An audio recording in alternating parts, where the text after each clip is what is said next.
നമസ്കാരം. Calicut university FYUGP രണ്ടാം semester BSc വിദ്യാർത്ഥികളുടെ എബിലിറ്റി എൻഹാൻസ്മെന്റ് കോഴ്സ് മലയാളം ക്ലാസ്സിലേക്ക് എല്ലാ പ്രിയപ്പെട്ട വിദ്യാർത്ഥികൾക്കും സ്വാഗതം. അങ്ങനെ ഇന്ന് നമ്മൾ നോക്കാൻ പോകുന്നത് സാഹിത്യ വിമർശകരെ കുറിച്ചും അതുപോലെ അവരുടെ കൃതികളെ കുറിച്ചൊക്കെയാണ്. നോട്ടൊക്കെ നമ്മൾ തയ്യാറാക്കിയിട്ടുണ്ട്. കഴിഞ്ഞ ക്ലാസ്സിൽ പറഞ്ഞതുപോലെ തന്നെ ഈ നോട്ട് ആവശ്യമുണ്ടെങ്കിൽ താഴെ കമന്റ് ബോക്സിൽ പിൻ ചെയ്ത് വെച്ചിട്ടുണ്ട്. ഗ്രൂപ്പിന്റെ ലിങ്ക് കയറിക്കോളൂ കേട്ടോ, അവിടെ തരുന്നതായിരിക്കും നോട്ട്. അപ്പോ ഈ വിമർശകര് അവരുടെ കൃതികളെ കുറിച്ചൊക്കെ പഠിക്കുമ്പോൾ നമ്മൾ ആദ്യം പഠിക്കുന്നത് കേസരി A ബാലകൃഷ്ണ പിള്ളയെ കുറിച്ചാണ്. മലയാള സാഹിത്യ വിമർശനം പറയുമ്പോൾ ഏറ്റവും ആദ്യം പറയേണ്ട മനുഷ്യൻ അദ്ദേഹം തന്നെയാണ്. കാരണം എന്താ പറയാ, ഒരു യാഥാസ്ഥിതിക കാഴ്ചപ്പാടിൽ കഴിഞ്ഞ ഒരു വിമർശന ലോകം എന്ന് വെച്ച് കഴിഞ്ഞാൽ, യാഥാസ്ഥിതികം എന്ന് പറഞ്ഞാൽ എന്താണ്?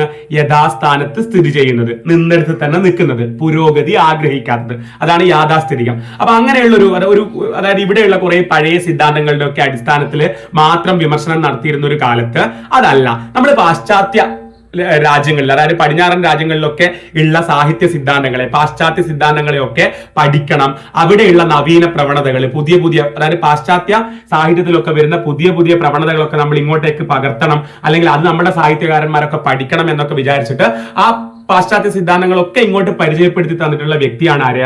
കേസരി A ബാലകൃഷ്ണ പിള്ള എന്ന് പറയുന്നത്. അപ്പൊ കേസരി A ബാലകൃഷ്ണ പിള്ളയെ കുറിച്ച് പറയുമ്പോൾ തീർച്ചയായിട്ടും മലയാള സാഹിത്യ വിമർശനത്തില് ഒരു പുതിയ വെളിച്ചം കൊണ്ടുവന്ന ആൾ തന്നെയാണ് അദ്ദേഹം. പക്ഷെ നമുക്ക് ഏറ്റവും ആധികാരികമായിട്ട് അദ്ദേഹത്തെ കുറിച്ചൊക്കെ പറഞ്ഞാൽ തീരൂല കേട്ടോ. ഏറ്റവും ആധികാരികമായിട്ട് നമുക്ക് എന്താണോ വേണ്ടത് അത് മാത്രം നമുക്ക് പറഞ്ഞു പോവാം. വീഡിയോ മാക്സിമം ചെറുതാക്കുന്നതല്ലേ നല്ലത്. ഓക്കെ, അപ്പോ കേസരി A ബാലകൃഷ്ണ പിള്ള പാശ്ചാത്യ സാഹിത്യ സിദ്ധാന്തങ്ങൾ അടിസ്ഥാനമാക്കി മലയാള സാഹിത്യ വിമർശനം പുരോഗതിയുടെയും നവവീക്ഷണത്തിന്റെയും പാതയിലേക്ക് നയിച്ചത് കേസരി A ബാലകൃഷ്ണ പിള്ളയാണ്. അപ്പൊ അതുവരെ പൗരസ്ത്യമായിട്ടുള്ള എന്ന് പറഞ്ഞാൽ നമ്മുടെ ഇവിടെയുള്ള ഏഷ്യൻ കൺട്രീസ് ഇതൊക്കെയാണ്. അത് മാത്രമല്ല, പൗരസ്ത്യമാണ് ആദ്യം ഉണ്ടായിട്ടുള്ളത് നമുക്ക് മനസ്സിലാക്കാം. അപ്പോൾ അങ്ങനെയുള്ള ഇവിടെയുള്ള കാര്യങ്ങളിൽ മാത്രം ഒതുങ്ങി നിന്നതിൽ നിന്ന് അത് പോരാ, പകരം പാശ്ചാത്യ പടിഞ്ഞാറൻ സാഹിത്യ സിദ്ധാന്തങ്ങൾ അടിസ്ഥാനമാക്കി മലയാള സാഹിത്യ വിമർശനം പുരോഗതിയുടെയും നവവീക്ഷണത്തിന്റെ പുതിയ വീക്ഷണത്തിന്റെ ഒക്കെ പാതയിലേക്ക് നയിച്ചത് ആരാണ്? കേസരി A ബാലകൃഷ്ണ പിള്ളയാണ്. സമദർശി, പ്രബോധിനി, കേസരി എന്നീ പ്രസിദ്ധീകരണങ്ങളുടെ പത്രാധിപരായിരുന്നു നമ്മുടെ ബാലകൃഷ്ണ പിള്ള. അപ്പൊ അങ്ങനെ ആയിരിക്കുമല്ലോ കേസരി എന്നുള്ള പേര് വന്നിട്ടുണ്ടാവും അല്ലെ എന്ന് നമുക്ക് ഊഹിക്കാം. സമദർശി, പ്രബോധിനി, കേസരി എന്നീ പ്രസിദ്ധീകരണങ്ങളുടെ പത്രാധിപരായിരുന്നു ആര്? ഇദ്ദേഹം. കേസരി പത്രാധിപർ എന്ന നിലയിൽ അദ്ദേഹത്തിന്റെ സേവനങ്ങൾ പത്രപ്രവർത്തനത്തിലും സാഹിത്യത്തിലും പുതുപ്പിറവിക്ക് കാരണമായി. അപ്പൊ കേസരിയുടെ പത്രാധിപരായിരുന്ന കാലത്ത് അദ്ദേഹം നടത്തിയിട്ടുള്ള സേവനങ്ങൾ അത് പത്രപ്രവർത്തനത്തിൽ മാത്രമല്ല, സാഹിത്യത്തിലും പുതിയ ലോകത്തിന് അല്ലെങ്കിൽ പുതിയ പിറവിക്ക് കാരണമായി. അദ്ദേഹത്തിന്റെ വീക്ഷണങ്ങളൊക്കെ അങ്ങനെയുള്ളതായിരുന്നു. പുതുമയിലേക്ക് നമ്മൾ എത്തണം എന്നുള്ളത് തന്നെയായിരുന്നു. അതുകൊണ്ട് തന്നെയാണ് പാശ്ചാത്യ സിദ്ധാന്തങ്ങളെയൊക്കെ മലയാള സാഹിത്യകാരന്മാർക്ക് അദ്ദേഹം പരിചയപ്പെടുത്തി തന്നത്. പുരോഗമന കാഴ്ചപ്പാടോടുകൂടി വിശ്വസാഹിത്യത്തിലെ നവീന പ്രവണതകൾ മലയാളികൾക്ക് പരിചയപ്പെടുത്തി തന്ന വിമർശകനാണ് ഇദ്ദേഹം. വിശ്വസാഹിത്യത്തിലെ, ലോക സാഹിത്യത്തിൽ പുതിയ പ്രവണതകൾ വരുമ്പോൾ, സിനിമയിൽ ഇപ്പം നമ്മൾ പുതിയ പരീക്ഷണങ്ങൾ നടത്തൂലേ, അതേപോലെ സാഹിത്യത്തിലും പുതിയ പ്രവണതകൾ വരുമ്പോൾ, വിശ്വസാഹിത്യത്തിലെ, ലോക സാഹിത്യത്തിലെ പുതിയ പ്രവണതകൾ വരുമ്പോൾ അത് മലയാളികൾക്ക് പരിചയപ്പെടുത്തി തന്ന വിമർശകനാണ് ആര്? ഇദ്ദേഹം. എന്തിനു വേണ്ടിയിട്ടാണ്? നമ്മുടെ നാട്, നമ്മുടെ പ്രസ്ഥാനം പുരോഗമിക്കണം എന്നുള്ളത് കൊണ്ട്. ഓക്കെ, സാഹിത്യ വിമർശനത്തിന്റെയും സർഗാത്മക സാഹിത്യത്തിന്റെയും നവോത്ഥാന പ്രക്രിയയ്ക്ക് നേതൃത്വം കൊടുത്ത ബാലകൃഷ്ണ പിള്ള പുരോഗമന സാഹിത്യ പ്രസ്ഥാനത്തിന്റെ പ്രധാന വക്താവായിരുന്നു. ഈ വക്താവ് എന്ന് പറഞ്ഞാൽ എന്താ? വക്താവ്, പറയുന്ന ആൾ എന്നുള്ള അർത്ഥമാണ്. അപ്പൊ ഇവിടെ സാഹിത്യ പ്രസ്ഥാനത്തിന്റെ വക്താവാന്ന് പറഞ്ഞു കഴിഞ്ഞാൽ ഈ പുരോഗമന സാഹിത്യ പ്രസ്ഥാനത്തിന്റെ മെയിൻ ആളായിരുന്നു എന്നുള്ള അർത്ഥത്തിലാണ് വക്താവ് എന്ന് ഉദ്ദേശിക്കുന്നത്. അപ്പോ സാഹിത്യ വിമർശനത്തിന്റെയും നിരൂപണത്തിന്റെയും ക്രിറ്റിസിസത്തിന്റെയും സർഗാത്മക സാഹിത്യത്തിന്റെയും നവോത്ഥാന പ്രക്രിയയ്ക്ക്, നവോത്ഥാനം സമൂഹത്തിൽ പെട്ടെന്നുണ്ടാവുന്ന പോസിറ്റീവായിട്ടുള്ള മാറ്റമാണ് അല്ലെ. ഇപ്പൊ വിപ്ലവം എന്നൊക്കെ പറയുമ്പോൾ സമൂഹത്തിൽ പെട്ടെന്നുണ്ടാവുന്ന മാറ്റം അത് either positive or negative. Positive വിപ്ലവം ആവാം, നെഗറ്റീവ് ആവാം. പക്ഷെ നവോത്ഥാനം എന്ന് പറയുമ്പോൾ സൊസൈറ്റിയിൽ പെട്ടെന്നുണ്ടാവുന്ന പോസിറ്റീവ് ചേഞ്ച് ആണ്. അപ്പൊ സാഹിത്യ വിമർശനത്തിന്റെയും സർഗാത്മക സാഹിത്യത്തിന്റെയും നവോത്ഥാന പ്രക്രിയയ്ക്ക് പെട്ടെന്നുണ്ടായ നല്ല മാറ്റത്തിന് നേതൃത്വം കൊടുത്ത ആളാണ് ആര്?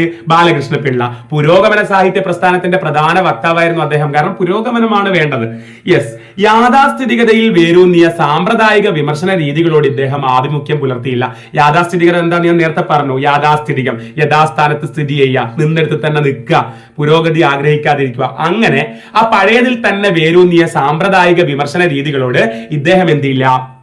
കൂറ് കാണിച്ചില്ല. ഇദ്ദേഹം പറഞ്ഞു നമ്മൾ പാശ്ചാത്യമൊക്കെ പഠിക്കണം, അവിടെയുള്ള പിന്നെ പുതിയ വഴികളൊക്കെ പുതിയ രീതികളൊക്കെ പഠിക്കണം, അങ്ങനെ നമ്മുടെ നാട് പുരോഗമിക്കണമെന്ന് ആഗ്രഹിച്ച വ്യക്തിയാണ് ഇദ്ദേഹം. യൂറോപ്യൻ സാഹിത്യത്തിൽ അന്നേ വരെ ഉരുത്തിരിഞ്ഞു വന്ന സാഹിത്യ പ്രസ്ഥാനങ്ങൾ ഓരോന്നും കേരളത്തിലെ എഴുത്തുകാർക്കും വായനക്കാർക്കും അദ്ദേഹം പരിചയപ്പെടുത്തി കൊടുത്തു. അങ്ങനെയാണ് പുരോഗതിയുടെ ആ വെളിച്ചം അദ്ദേഹം വീശുന്നത്. മാർക്സിയൻ കലാദർശനം അംഗീകരിച്ചുകൊണ്ടുള്ള സാമൂഹിക പുരോഗതിയായിരിക്കണം സാഹിത്യത്തിന്റെ ആത്യന്തിക ലക്ഷ്യമെന്ന ആശയത്തിൽ കേസരി ഉറച്ചു നിന്നു. കേസരി എന്താ പറഞ്ഞത്? സാഹിത്യത്തിന്റെ ലക്ഷ്യം എന്തായിരിക്കണം? സാമൂഹിക പുരോഗതി ആയിരിക്കണം. എങ്ങനെയുള്ളത്? മാർക്സിയൻ കലാദർശനം അംഗീകരിച്ചുകൊണ്ടുള്ള സാമൂഹിക പുരോഗതി ആയിരിക്കണം സാഹിത്യം കൊണ്ടുള്ള ലക്ഷ്യം എന്നാണ് ആര് പറഞ്ഞത്? കേസരി പറഞ്ഞത്. പാശ്ചാത്യ സാഹിത്യത്തിന്റെ ചുവട് പിടിച്ച് ചലിച്ചാലേ മലയാള സാഹിത്യത്തിന്റെ തുടർന്നുള്ള പുരോഗതി അർത്ഥവത്തും ത്വരിതവുമാവുകയുള്ളൂ എന്ന് അദ്ദേഹം പറഞ്ഞു. ത്വരിതം എന്ന് പറഞ്ഞാൽ വേഗത്തിലാവുക എന്നുള്ളതാ. അദ്ദേഹം പറയാണ് നമ്മളിവിടെ പഴയതും കെട്ടിപ്പിടിച്ചിരുന്നോണ്ടിട്ട് കാര്യമില്ല, പകരം പാശ്ചാത്യ സാഹിത്യത്തിന്റെ പടിഞ്ഞാറൻ സാഹിത്യത്തിന്റെ ചുവട് നമ്മൾ പിടിച്ചാലേ മലയാള സാഹിത്യത്തിന് എന്ത് പറ്റൂ? ഇനി അങ്ങോട്ട് നന്നായിട്ട് പുരോഗമിക്കാൻ പറ്റൂ. അത് മാത്രമല്ല വളരെ വേഗത്തിൽ വളരെ അർത്ഥവത്തായ രീതിയിൽ പുരോഗമിക്കാനും വളരെ വേഗത്തിൽ പുരോഗമിക്കാനൊക്കെ പറ്റണമെങ്കിൽ എന്ത് വേണം? നമ്മൾ ഇവിടെയുള്ളത് മാത്രം കെട്ടിപ്പിടിച്ച് നിന്നാൽ പോരാ, എന്തുകൂടി വേണം? പാശ്ചാത്യ സാഹിത്യത്തിന്റെ ചുവട് കൂടി നമ്മൾ പിടിക്കണം എന്ന് പറയാണ്. കേസരിയുടെ അഭിപ്രായത്തിൽ ഒരു കലാപ്രസ്ഥാനം ഒരു ജീവിത വീക്ഷണത്തിന്റെ ഫലമാണ്. കേസരിയുടെ അഭിപ്രായത്തിൽ ഒരു കലാപ്രസ്ഥാനം എന്ന് പറഞ്ഞു കഴിഞ്ഞാൽ എന്താണ്? ഒരു കലാപ്രസ്ഥാനം അത് ജീവിത വീക്ഷണത്തിന്റെ ഫലമാണ്. ഓക്കെ, സമുദായത്തിലെ വിഷംതീനികൾ എന്നാണ് പുരോഗമന സാഹിത്യകാരന്മാരെ കേസരി വിശേഷിപ്പിച്ചത്. കേസരി പുരോഗമന സാഹിത്യകാരന്മാരെ എന്താ വിശേഷിപ്പിച്ചത്? സമുദായത്തിലെ വിഷംതീനികൾ. പുരോഗമന സാഹിത്യ പ്രസ്ഥാനത്തിന്റെ ആളായിരുന്നല്ലോ കേസരി. അദ്ദേഹം പറഞ്ഞത് പുരോഗമന സാഹിത്യകാരന്മാരെന്താണ്? പിന്നെ സമുദായത്തിലെ വിഷംതീനികളാണ്, വിഷം കഴിക്കുന്നവരാണ്. എന്താ അങ്ങനെ പറഞ്ഞത്? അതായത് മനുഷ്യവർഗത്തിന്റെ പുരോഗതിക്കായി നന്മയും തിന്മയും കലർന്ന ജീവിതം അനുഭവിക്കുന്നവരാണ് പുരോഗമന സാഹിത്യകാരന്മാർ. മനസ്സിലായോ? അങ്ങനെ ഒരുപാട് കഷ്ടപ്പെടുന്നൊക്കെ ഉണ്ട്. വിഷംതീനികളാണ്, സമുദായത്തിലെ വിഷംതീനികൾ എന്നാണ് പുരോഗമന സാഹിത്യകാരന്മാരെ കേസരി വിശേഷിപ്പിച്ചത്. എന്താ? അതായത് മനുഷ്യവർഗത്തിന്റെ പുരോഗതിക്കായി നന്മയും തിന്മയും കലർന്ന ജീവിതം അനുഭവിക്കുന്നവരാണ് പുരോഗമന സാഹിത്യകാരന്മാർ. യാഥാസ്ഥിതികതയുടെ ചങ്ങലയിൽ തളർന്നു കിടന്ന, പുരോഗതി ആഗ്രഹിക്കാത്തതിന്റെ ആ പുരോഗതി ഇല്ലായ്മയുടെ ചങ്ങലയിൽ തളർന്നു കിടന്ന സമൂഹത്തെ ഉത്തേജിപ്പിച്ച് പുരോഗതിയിലേക്ക് നയിക്കാൻ കലയെയും സാഹിത്യത്തെയും ഫലപ്രദമായ ഉപകരണങ്ങളാക്കാൻ നേതൃത്വം കൊടുത്ത വ്യക്തിയാണ് കേസരി. അപ്പോ യാഥാസ്ഥിതികതയിൽ ഇങ്ങനെ കിടക്കുന്ന സമൂഹത്തെ പുരോഗതിയിലേക്ക് കൊണ്ടുവരാൻ എന്തായുധം? കലയും സാഹിത്യവും കൊണ്ടുവന്ന വ്യക്തിയാണ് ആര്? അതിന് നേതൃത്വം കൊടുത്ത വ്യക്തിയാണ് ആര്? കേസരി. കടത്തുവഞ്ചി, മണിനാദം, സ്പന്ദിക്കുന്ന അസ്ഥിമാടം, നിമിഷം മുതലായ കൃതികൾക്ക് അവതാരിക എഴുതിയത് കേസരിയാണ്. വേണേ വൺ വേർഡിലൊക്കെ ചോദിക്കാതെ. കടത്തുവഞ്ചി, മണിനാദം, സ്പന്ദിക്കുന്ന അസ്ഥിമാടം, നിമിഷം മുതലായ കൃതികൾക്ക് അവതാരിക എഴുതിയത് ആരാണ്? കേസരിയാണ്. രാജരാജീയം, സാഹിത്യ വിമർശനങ്ങൾ, രൂപമഞ്ജരി, നോവൽ പ്രസ്ഥാനങ്ങൾ, സാങ്കേതിക നിരൂപണം, നവലോകം എന്നിവയാണ് കേസരിയുടെ വിഖ്യാതമായ വിമർശന ഗ്രന്ഥങ്ങൾ. Very important. കേസരിയുടെ വിമർശന ഗ്രന്ഥങ്ങൾ ഏതൊക്കെയാ? രാജരാജീയം, സാഹിത്യ വിമർശനങ്ങൾ, രൂപമഞ്ജരി, നോവൽ പ്രസ്ഥാനങ്ങൾ, സാങ്കേതിക നിരൂപണം, നവലോകം. ഇനി കേസരിയുടെ പ്രബന്ധങ്ങൾ, അവതാരികകൾ, ഗ്രന്ഥനിരൂപണങ്ങൾ, മുഖപ്രസംഗങ്ങൾ, മറ്റു കൃതികളെല്ലാം ഉൾപ്പെടുത്തി കേസരിയുടെ സാഹിത്യ വിമർശനങ്ങൾ എന്ന പുസ്തകം MN വിജയന്റെ ആമുഖത്തോടു കൂടി സാഹിത്യ പ്രവർത്തക സഹകരണ സംഘം പ്രസിദ്ധീകരിച്ചിട്ടുണ്ട്. ജസ്റ്റ് ഓർത്തു വെക്കുക. കേസരിയുടെ പ്രബന്ധങ്ങൾ, അവതാരികകൾ, ഗ്രന്ഥനിരൂപണങ്ങൾ, മുഖപ്രസംഗങ്ങൾ, മറ്റു കൃതികളെല്ലാം ഉൾപ്പെടുത്തി കേസരിയുടെ സാഹിത്യ വിമർശനങ്ങൾ എന്ന പുസ്തകം MN വിജയന്റെ ആമുഖത്തോടു കൂടി സാഹിത്യ പ്രവർത്തക സഹകരണ സംഘം പ്രസിദ്ധീകരിച്ചിട്ടുണ്ട്. അപ്പം കേസരി നമ്മൾ ഏറ്റവും ചുരുക്കിയിട്ടാണ് പറഞ്ഞത്. നമുക്ക് അത്രേ വേണ്ടു, സാമാന്യ പരിചയമാണ്. ഇനി നമുക്ക് MP പോളിലേക്ക് പോവാം. MP പോൾ എന്ന് പറയുന്ന മലയാളത്തിലെ പ്രശസ്തനായ സാഹിത്യ വിമർശകൻ, നിരൂപകൻ ആരായിരുന്നു അദ്ദേഹം? MP പോൾ. സാഹിത്യ സംബന്ധമായ ലക്ഷണ ഗ്രന്ഥങ്ങൾ എഴുതി മലയാള സാഹിത്യത്തിന്റെ നവോത്ഥാന പ്രക്രിയയ്ക്ക് ഊർജം പകരുകയും നേതൃത്വം വഹിക്കുകയും ചെയ്ത ദിഷണാശാലിയാണ് MP പോൾ. MP പോൾ എന്താ ചെയ്തത്? സാഹിത്യ സംബന്ധമായ ലക്ഷണ ഗ്രന്ഥങ്ങൾ എഴുതി, എന്നിട്ടോ മലയാള സാഹിത്യത്തിന്റെ നവോത്ഥാന പ്രക്രിയയ്ക്ക് ഊർജം പകർന്നു. അദ്ദേഹം എങ്ങനെയാ ഊർജം പകർന്നത്?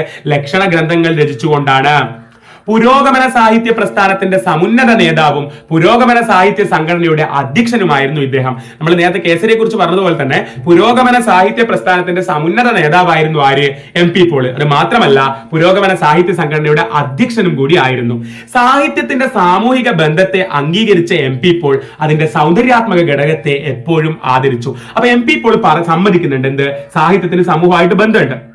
സാഹിത്യത്തിന്റെ സാമൂഹിക ബന്ധത്തെ എം പി പോൾ അംഗീകരിക്കുന്നുണ്ട്. അത് മാത്രമല്ല അതിന്റെ സൗന്ദര്യാത്മക ഘടകത്തെയും അദ്ദേഹം ആദരിക്കുന്നുണ്ട്. സാഹിത്യകൃതികളിൽ അന്തർഭവിച്ചിരിക്കുന്ന മാനുഷിക മൂല്യങ്ങൾ, ഒരു സാഹിത്യകൃതിയുടെ ഉള്ളിലുള്ള മാനുഷിക മൂല്യങ്ങൾ നിർദ്ധാരണം ചെയ്യുന്നിടത്താണ് വിമർശകൻ തന്റെ അസ്തിത്വം ഉറപ്പിക്കുന്നതെന്ന് അദ്ദേഹം വിശ്വസിക്കുന്നു. നോക്കൂ, ഒരു വിമർശകൻ ഒരു സാഹിത്യകൃതിയെ വിമർശിക്കുമ്പോൾ ആ സാഹിത്യകൃതിയിൽ അന്തർഭവിച്ചിരിക്കുന്ന മാനുഷിക മൂല്യങ്ങളെ നിർദ്ധാരണം ചെയ്യുന്നിടത്താണ് വിമർശകന്റെ അസ്തിത്വം, വിമർശകന്റെ ഐഡന്റിറ്റി ഉറപ്പിക്കുന്നതെന്ന് അദ്ദേഹം വിശ്വസിക്കുന്നു. ആര്? M P Paul. കാവ്യ സൗന്ദര്യത്തിന് അർഹമായ സ്ഥാനം നൽകാത്ത സാഹിത്യം സാഹിത്യത്തിന്റെ ധർമ്മത്തിൽ നിന്ന് അകന്നു വർത്തിക്കുന്നു എന്ന് അദ്ദേഹം വാദിച്ചു. അപ്പൊ എം പി പോള് ഇപ്പറഞ്ഞ സാഹിത്യത്തിന്റെ സാമൂഹിക ബന്ധത്തിൽ മാത്രമല്ല സൗന്ദര്യത്തിലും വിശ്വസിച്ചിരുന്നു എന്നുള്ളതാണ്. അപ്പൊ കാവ്യ സൗന്ദര്യത്തിന് അർഹമായ സ്ഥാനം നൽകാത്ത സാഹിത്യം സാഹിത്യത്തിന്റെ ധർമ്മത്തിൽ നിന്ന് അകന്ന് വർത്തിക്കുന്നു എന്ന് അദ്ദേഹം പറയുന്നു. അപ്പൊ സാഹിത്യത്തിന്റെ ധർമ്മമാണ് സൗന്ദര്യവും കാവ്യ സൗന്ദര്യവും എന്ന് അദ്ദേഹം വിശ്വസിച്ചു.